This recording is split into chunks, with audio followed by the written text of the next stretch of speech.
Hello,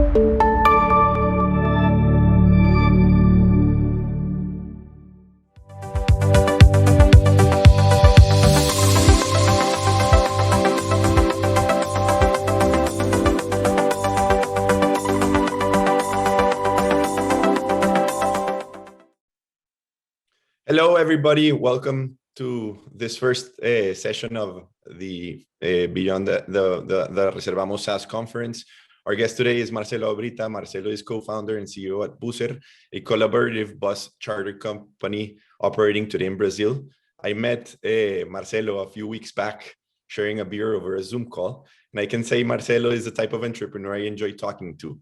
He has incredible domain knowledge, high energy, and is tackling an enormous challenges of modernizing the transportation sector. I really hope you enjoy the conversation. So I think for starters, I just wanted to set it up. Buser announced an investment of approximately $138 million just 2 weeks ago from funds such as SoftBank, Lightrock, Monashis. But before we get into all of that, I really like to start with your personal story, Marcelo. Just tell me tell me more about you.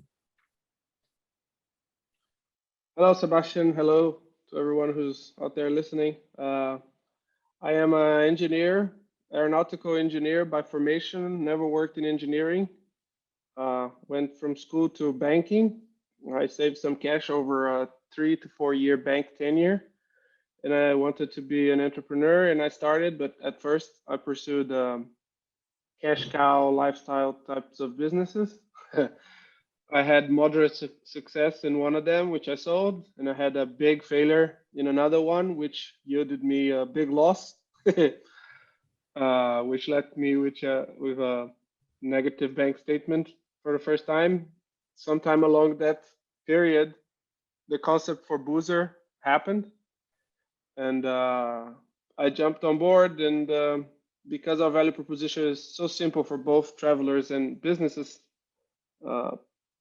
we had a lot of early traction and raised VC, and here we are. Good. And tell me, how did you meet Marcelo, your co-founder? He's my childhood friend from school. In fact, he was the one who convinced me to pursue the idea. I was an entrepreneur for 4 or 5 years before Buser started in my previous ventures, and I had failed. So I was about to quit and get a job in banking again. And then I had the vision for what Buser, how could it work? And then I told him, and he fell in love with it. And he was working, so he didn't have the baggage of failure behind me. So he had all the energy you need to start fresh. And he took 6 months to convince me to pursue it, to the point that he had to say, we're either going to do this together or I'm going to do it alone. And then I was like, okay, I'm going to do it with you then. That's great. That's great. Started that very day we had that conversation. I bought the Buser domain. I made a few images on PowerPoint and distributed them on WhatsApp, and I created the landing page on that domain. The next day, we had 500 emails. Just because I sent some WhatsApps and people. That's an amazing story. Relaying, and within 1 week, those 500 turned into like 10,000. We were like, whoa! Wow, amazing. Well, Marcelo, look, and we have a big audience here from multiple countries, and I think it was an interesting place to begin this conversation, and because people probably have less context from Buser than you would normally except for Brazil. I'd love you to tell the story of the origins, what it does, how it began. Yeah, that would be amazing. So the first thing Brazilians will notice about the bus market is that the companies have been the same over 70 years, serving the same route. So the same company that I was riding a bus with my grandmother when I was a child is still the only company that does the route from my hometown to my grandmother's town. And that's true for most connections in Denmark. And, that's what you would observe. And then how did the Buser idea came about? I was going to get married in a city that was in my own hometown. And some of my relatives didn't buy the airplane ticket beforehand, and it was very expensive. So I said, let's see if we can take them by bus. Mm-hmm. And then there's also just one company serving that one route.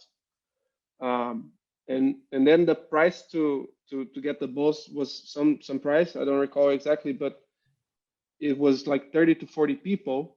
And then I called some charter companies and I asked how much it would be. And to my surprise, it was 70% cheaper Oh, than buying the same number of bus tickets with that bus is station that company. All right. And then I thought, well, 70% cheaper is a lot, right? And then I thought maybe I can make a system that groups these people, and then I'll charge, say, 50% of what the bus company would charge. I keep 20% for myself, and I pay 30% to the company. yeah. And that's it. That's Buser still today. On my wedding day, the wedding was the thing that was grouping the people, and now is the Buser platform. That's the only difference. And you know, all that we could see in the beginning was this massive price gap, right, between a Mm-hmm. charter bus and individual tickets at the bus station. And later we came to educate ourselves that the reason was that, you know, the market was basically regulated into a very inefficient way.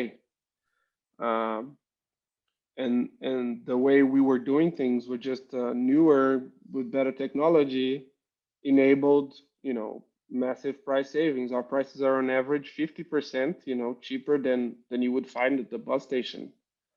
Um, and there's no magic. All we do is call charter companies and ask how much they want, and then split the value between the people that are going to take the trip. Yep.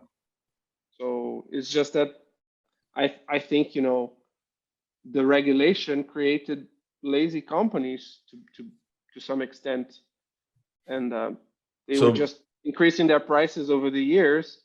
They all have monopolies over the routes that they serve, and you know, it's actually quite easy to beat them on price. so you pretty much created a double-sided marketplace in terms that you have the demand on one side and then you have all the charter companies on the other, and you're kind of like just Precisely. stabilizing the marketplace with technology.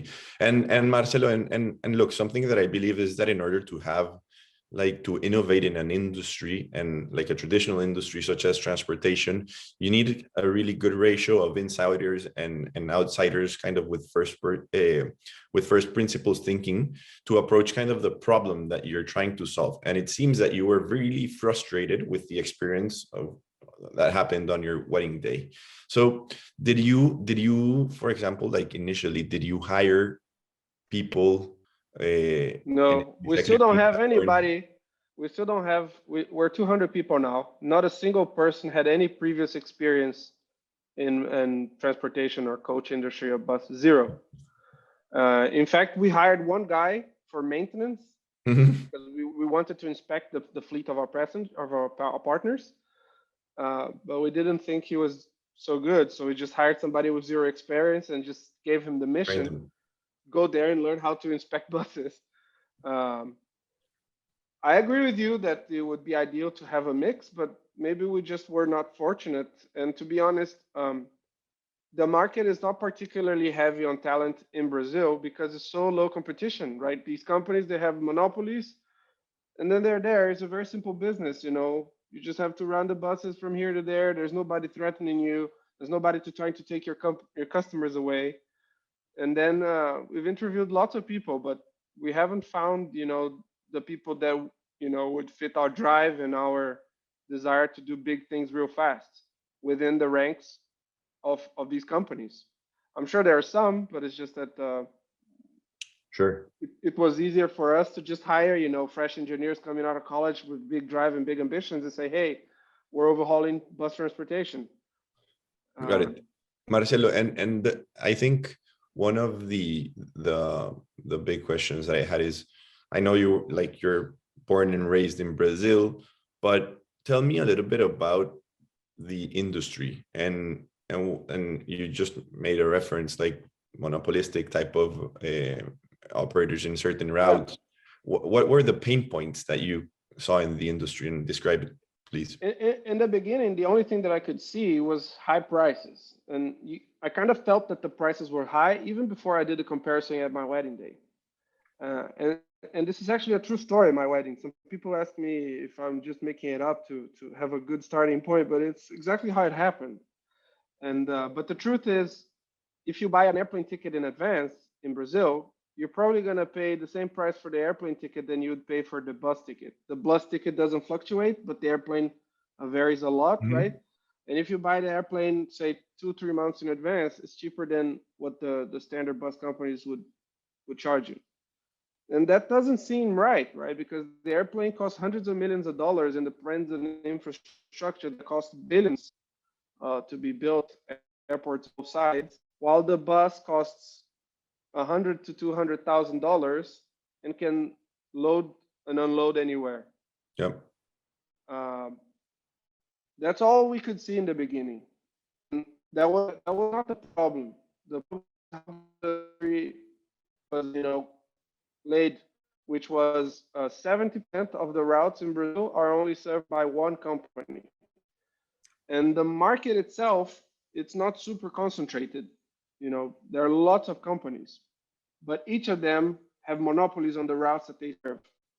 So if you consume everywhere, very few routes competitive. And that creates a lax situation, and companies didn't innovate, and they honestly started, to not do the basic things that they'd be doing, right? Tickets are sold offline in Brazil. People go to the bus station queue and buy the ticket on the next, available time slot. Yeah. The infrastructure, these companies left the infrastructure entirely on the hands of the government, and then being a third world country in Latin, some of the bus stations, especially on the smaller cities, are failing. So the network, it's incredibly sub-optimized because the market thinks of it as many routes, not as a network, which is inherently hyper-connected. So let's say there's city A, B, and C that are just dots on one major road, right, in Brazil. You're going to find that the company that does city A to city B is one, the company that does city B to city C is another one, and the company that does city A to city C is another one. But it's just one road. And it obviously drives the price up if you're having to make all subsections of this journey profitable on their own. Exactly. And again, it's very simple. It's just that the market, maybe back in the day when you had no technology and you really didn't know how many people you're going to have waiting for you on the next stop, maybe that made sense. But today it clearly doesn't. Yeah. And then we departed from that. And that's why it's so easy for us. Like the Rio São Paulo bus, a Buser, our cheapest price is 39. That trip cost 120 before we came about. Wow. And our price of 39 is profitable for us as the middleman, and it's profitable for our operators. So it's, like I said, it's very easy to beat them on price. And the experience that we provide, being fully digital, 100% of our tickets are booked digitally. The market is entirely ready. Everybody in Brazil has shopped already at Mercado Livre or equivalent. That's very interesting. And so we provide, digital chat. You can cancel on the app, and all these things that are really basic for anybody who is 30 years or below, but that the industry was not providing. Yeah. So with a very simple kind of product, you have been able to generate massive adoption in specific routes and in customer segments. And I think definitely the structure of the industry that you described kind of is a deterrent for competition. And if there's low competition historically in industries, like there's a lower pace of innovation. Yeah. Like, and my question here is, like, since you got into the market, have you seen this evolve? Like, do you see more innovation from what I would say the incumbent players than when you started? Sadly, less than I would like to see because, I really believe in freedom of enterprise and competition across the markets. And I was eager to see the incumbents switching their mind and to compete against us. They have done some developments, but very shy initiatives and really not making a lot of effort. Sadly, most of their efforts are suing us and lobbying to forbid our activity, much in the way like the taxi industry did against Uber when it was all happening 5 or 6 years ago. Um, and I think it doesn't serve their own interests because when you're able to unlock a 50% price cut in a poor country, that genie is not going to go out of the bottle, go back into the bottle, right? So the market has certainly changed for good, and I hope that they switch their minds and become a competitor, a more suitable competitor to us because it's going to help us improve the market faster, which is why we started this in the first place. And then may the best one win. We have a strong claim of, being the best company in Brazil, but I welcome competitors. Let them come. Got And I know that Flixbus, a German company that operates a similar model in Europe, we didn't start to copy them into the project. We learned about them when we talked to them, and I know that they're coming. And every time they talk, I give them how to start, and I give them the ways because it's best for the country that more people are investing in it. Got it. And then, yeah, I think that was a particular part of the story that I wanted to touch more. I think you have received a lot of press because of the regulatory aspect of your business. I imagine, I'm sure you have your business requires a lot of lawyers, no? But no, I think more on a serious note, like what convinced you and your team that the regulatory environment like was the right time to go into the market, because like you were facing a very massive structure in terms of regulation. Yeah. So we spent over $10 million on lawyers. There are over 200 cases open against Buser in a span of Oh, 4 years. And in fact, our very first trip was arrested by the police. So we didn't have a single day of leeway, But it's a paradox because that very first trip that was stopped by the police went on TV because there was a big chaos. They deemed us Uber for the bus, and it was on TV, and they interviewed the passengers, they interviewed myself, and then an investor saw and called me, and then they gave us our first seed money. sorry, Marcelo, you're cutting off. That is going to be paid. We have to study what we can and what we cannot do. But then we arrived at a certain model that was beyond questioning. We're just taking to the internet the experience of chartering a bus and splitting amongst the passengers, and that case has been tried on multiple jurisdictions and almost always in our favor. And regarding the timing, I think there are three things, really. The Uber case, certainly. I think if Uber was born in Brazil, it would not have had any chance of succeeding because they would have found a way to kill it beforehand. The vested interest in this industry before. But because it was born in the US, progressed for 4 years in the US, and then came to Brazil as an established company, multiple unicorn, lots of billions of dollars raised, and a lot of cash to invest, and they already knew how to do things. Brazil became, I think, Uber's biggest regulatory victory worldwide. There was federal law passed that prohibits Brazilian cities to shut down Uber within their cities. So Uber was number one, and at that time, 4 years ago, Brazil was going through a massive financial crisis and a massive ethical crisis regarding power. And then the country was kind of, needing to save money because of the financial crisis, and they were kind of sick of these uh, dirty relationships, so to say, between enterprise and government that creates these market reserves, which was what we were challenging. And when you're in Brazil and you talk bus companies, these guys those don't have the very best public image, with the population. And if you look at the largest groups, all of them have been repeatedly involved in corruption scandals. And I'm not even gossiping. If you just Google, you're going to find it yourself.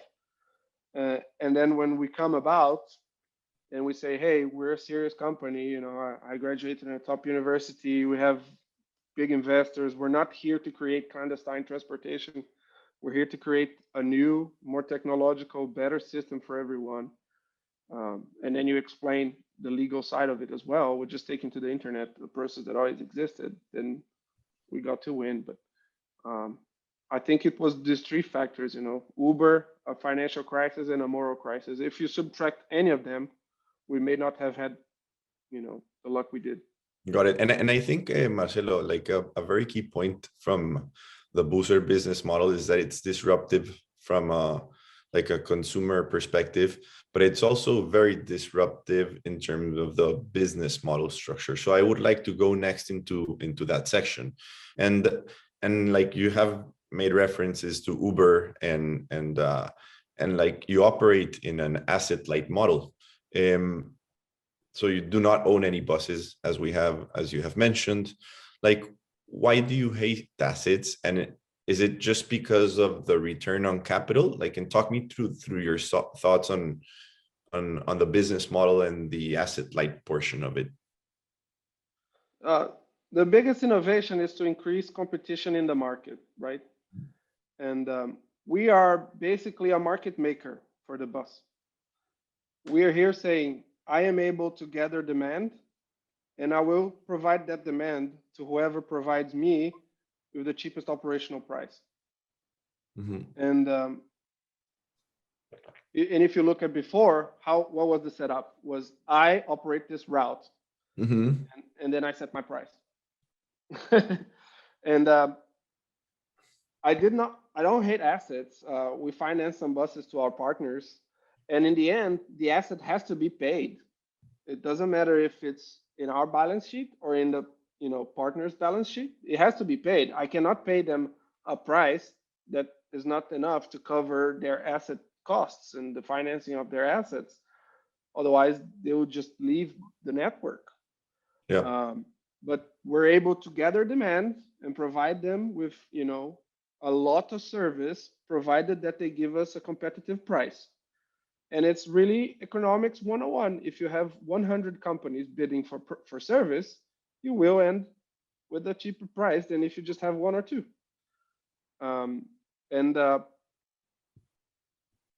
That's how it started. It's not that we hated assets or that we had a massive vision that we have to be asset light because it's a newer, better way of doing things. We just wanted to bid providers against each other, which is everything that wasn't happening. To secure the cost aspect of your business. And then of course, cost is not the only part of the equation. You need to make sure that you have a minimum level of service guaranteed. So talk to me about how you guarantee that standardization across your fleet. Yeah. So we have over 150 partners. Okay.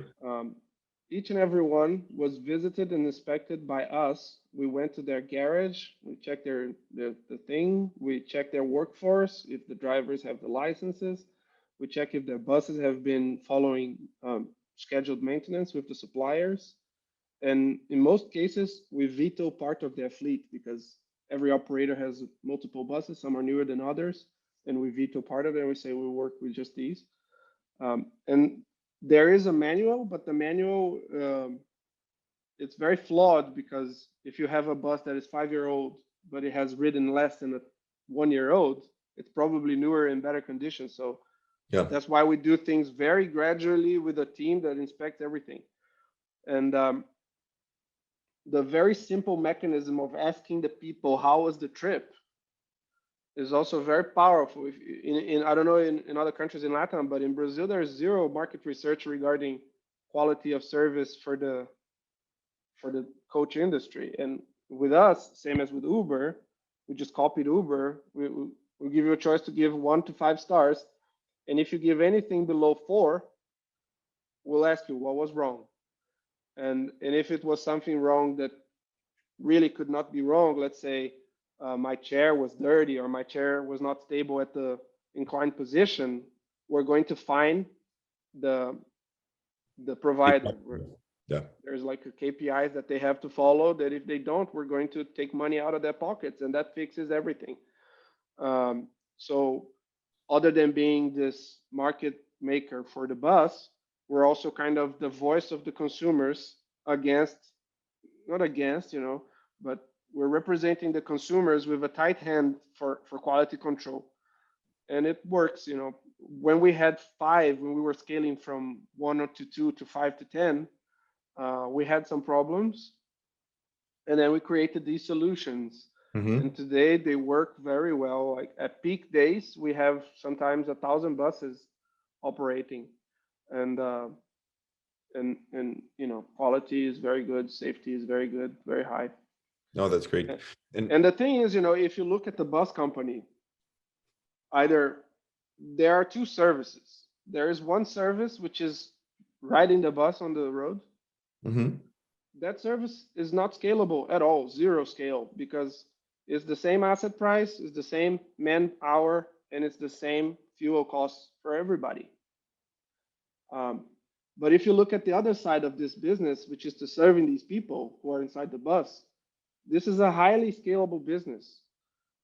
If you do things technologically, like you have instead of having one person on a bus station booth, you put that one person behind a computer and give the customers a tool to talk to her. She can talk to 30 people at one time. And again, it's simple stuff like that, but they make a whole difference. And the other thing is the network planning. It's also very scalable if you're thinking of it as a network. And we can plan the network for these 150 people, 150 partners with over 1,000 buses, as if it's just one network.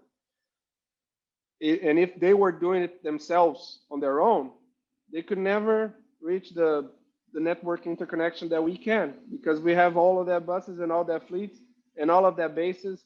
So we put them to cooperate. Let's say you're going to do a trip from here to there, and your bus is going to sleep on a city in which you don't have a base, but we have a partner that has a base there, and then you're going to use his garage, and then you save on costs. And so it was a dramatic change in how the market operated. Lots of these charter companies that were enemies became friends because they're now cooperating under the Buser brand, and their business are evolving very fast. Got it. And Marcelo, so I think when I think of your business, like you have some competitive moats, and one of them is, of course, like how digitally native you are. You also mentioned on the cost side, the bidding structure of your supply. But I would just kind of like, what would you define kind of in 3 like very brief points, like are your top competitive moats versus traditional players in the industry? When you call of moats, it's something still to be defined, because we're still in the middle of the war. Maybe we're going to lose. I'm always very frank about that. War for the market in a good way to say it. But there are 3 key reasons on why we are cheaper. And those are, we route as a network, not instead of just lines. We have hundreds of operators that are competing for price instead of just one company doing a certain thing and running a monopoly. And we have this high-tech platform that is taking over everything that is scalable in the business: network planning, sales, finances, servicing. Our finance team has 4 people, because all transactions are basically digital. So we know where the money is coming, where it's going. We don't need hundreds of people writing notes.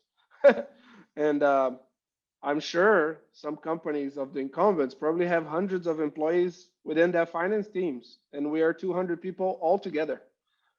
Um, and then when you talk about moats, it's like, okay, let's say we win the market. What's to stop other people from coming and displacing us? Yeah.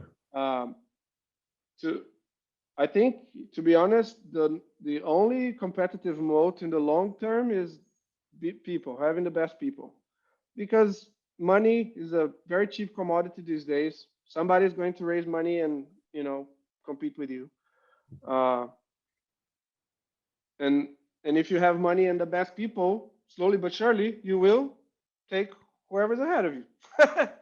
uh, and so it's my job to guarantee that we have enough money and that we have all the people that we need. And I think we're not at the point that we have the most money than everyone else, because these companies are very big, but we certainly close the gap a lot. Yeah. Yeah. But if Well, you talk about the team, 200 million is not a joke, no? But and I think that 140 million, 138 was our round, 700 million reais. okay. But when you talk about the team, like, I am absolutely sure the Buser team is by far the best team that is tackling intercity bus in Brazil, without a doubt, like hands down. I think they would say the same. And I think as long as we keep it that way, we're protected. Got it. And then I think also, like, it would be very interesting. Why does your model require so much cash? Like, is it because of the Because in the price war beginning, that you have triggered? because we're the market maker, and in the beginning, you have to create the market. When we're entering new markets, um, there's going to be one person who's aware of us in the entire city. And to solve the chicken and the egg problem, we guarantee the operation of Right. the operator for 1 or 2 months before the demand come. And Brazil is a continental country with tens of thousands of cities that we have to serve, with tens of thousands of connections between these two cities. So this process of expanding the network comes at the price of burning cash in the early days of each operation, because we're just guaranteeing the supply. And that's how we burn most of our money. But by now, we've kind of learned the maths of this J curve. This is how long it takes. This is, and we've done it, hundreds of times, so we know it's proven. So you're shortening the time it And takes to activate the. yeah, we're shortening on one hand, but then we're finding other bottlenecks that we didn't have before. For example, in Rio and Sao Paulo, we have so much demand that we're having to invest in physical infrastructure so that the people can have comfortable boarding places. And so some of our partners are needing to buy buses faster than they can get credit. So we are creating credit structures to help them. So like I said, it's not the asset light is really not that important. We're now investing on bus stations and we're financing operators. It's just that the model is different. So I'm gonna finance you, but you still have to bid on price against everybody else who I'm also financing. Yep. Clear. And then lots of these things, and Well, and then go ahead. we now have hundreds of companies buying pieces for thousands of buses. We're also collaborating them and buying in bulk. These guys, they have 5 to 10 buses, most of our operators, and they buy these things one by one. So they buy tires for one bus, they buy buses one by one, and we're now grouping them and say, how many tires are we gonna buy this month? And then we buy in bulk, we get the prices down. And we were beating the incumbents in price even before we were doing these initiatives. So the price will keep going down. Got it. So it's a true partnership with your suppliers. And Marcelo, we have a few minutes left. I wanted to jump on the future. So I think as entrepreneurs, like, we're always thinking how to scale our business as fast as possible in the target market that we have identified. But you also spend time looking how to increase the TAM, or the addressable market that you have. And in our previous conversation, you mentioned that, like, your vision was to build, like, from Buser, what was Nubank, Uber, and Buser in one platform. Can you just share a little bit of how you see the future for Buser, and that fintech side of it play into the kind of equation? Yeah, so the most standard answer would be for an entrepreneur to say, I'm going to go international. I'm going to do this somewhere else. Especially nowadays, there's a big thesis of investment, which is treat LATAM as one market. Mhm. But having seen our experience in Brazil and thinking about how it would play if I went to Mexico or Argentina, I don't think I would have an edge or an angle to play in these markets. If anybody in the audience would like to start, I'm happy to teach everything we learned if you see that there is the same problem in your markets. But I don't think I have that angle. Mhm. So we're probably not going to go anywhere outside Brazil. The market is big enough in the coach industry. But then we started thinking, what can come next? Um, and we like to think simple. So most of the incumbent bus companies that operate in the intercity, they also operate city bus, the city lines. So Mhm. we're like, well, if they're doing both, there's probably some similarity. Let's look at the city bus. And then we started looking at the city bus and we found the same sorts of problems. So it's usually the same company that's been operating on that town for decades. They're doing the things exactly the same. Usually the shape of the business of the bus route is still the same, even though if the city has changed entirely the geography. Um, they haven't upgraded their ticketing system from outdated, little Me Fair cards to new smartphone devices. And then we started talking to some of these companies and to some of the mayors in the cities in Brazil, and we came with an approach that we think may be valuable to society. So our idea is to digitalize the payment methods of these companies. So for you to ride the bus, instead of having that little card, you'd have the Buser app, Mhm.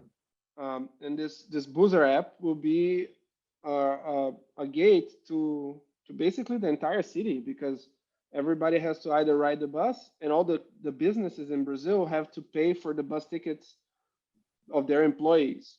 So if you have the digital wallet that is the access to the transit system, you have so many opportunities that is hard to keep your head in one place. For example, Nubank has 30 to 40 million customers.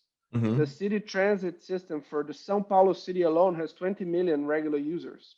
Well, So, and all of them have the city transit card. So it was in the hands of the transit system of São Paulo to become Nubank. They could have done it if they had just had the vision and built the technology that they would require. And our pitch to these companies that let's do that together. We can do that for you, and we can also teach you how to run your routes better by now. Instead of just doing it in a vertical yeah. way, let's bid suppliers against each other inside the city as well. Um, Yeah. So and that conclusion then saying like not international, more deep into the more Brazilian urban. market. Exactly. Urban. So we're gonna go urban. The urban market is like 5 times the size of the intercity Intercity. market. Right. And Yeah.